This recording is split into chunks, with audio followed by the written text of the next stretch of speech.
After my mother's death, she left me a little cabin somewhere near Drave, on the Freida mountainside. We hadn't been close for years.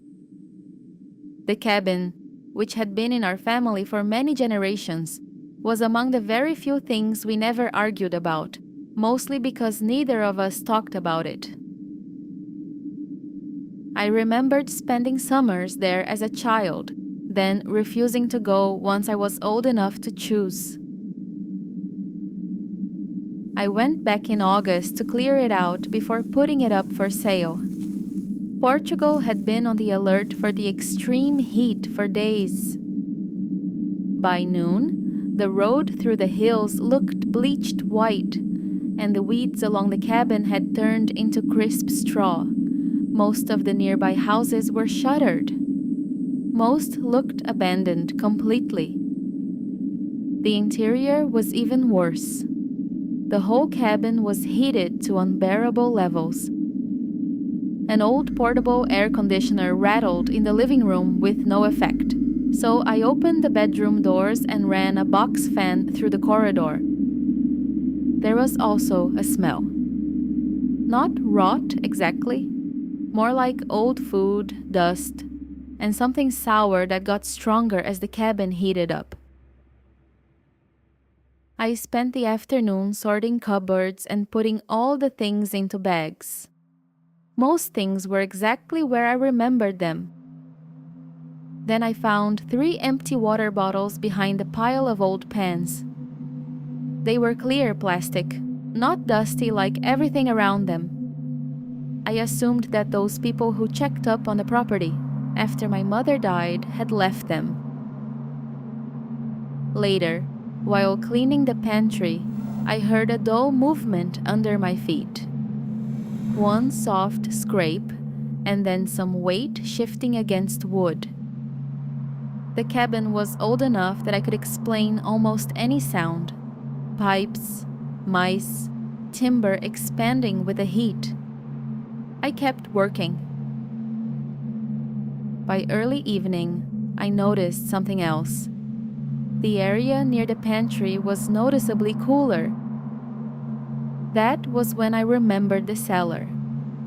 My mother stored potatoes and smoked meat down there when I was little. The entrance was a square wooden hatch at the end of the rear hallway, covered with a narrow rug. I pulled the rug back. The metal ring in the hatch was clean. I didn't open it.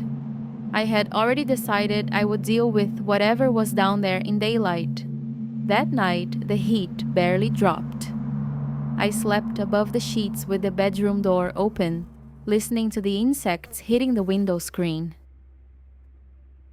Sometime after midnight, I heard the pantry floor creak.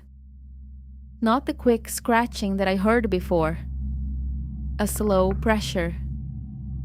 And then I heard wood touching wood. I sat up.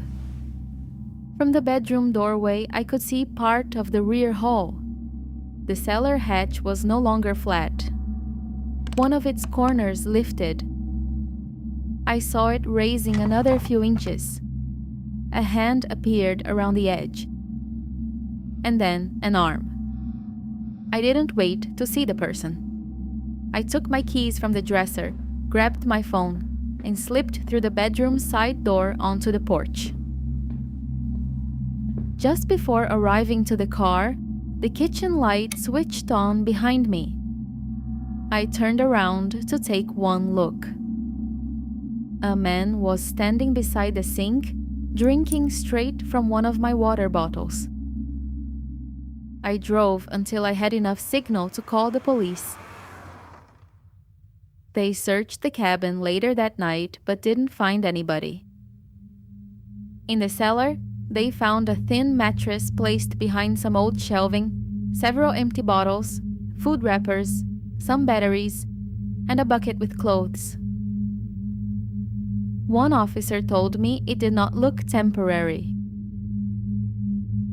I hired a company to empty the cabin and never went back inside. I can't help remembering all the hours I spent walking around up there, while someone was only a few feet underneath me.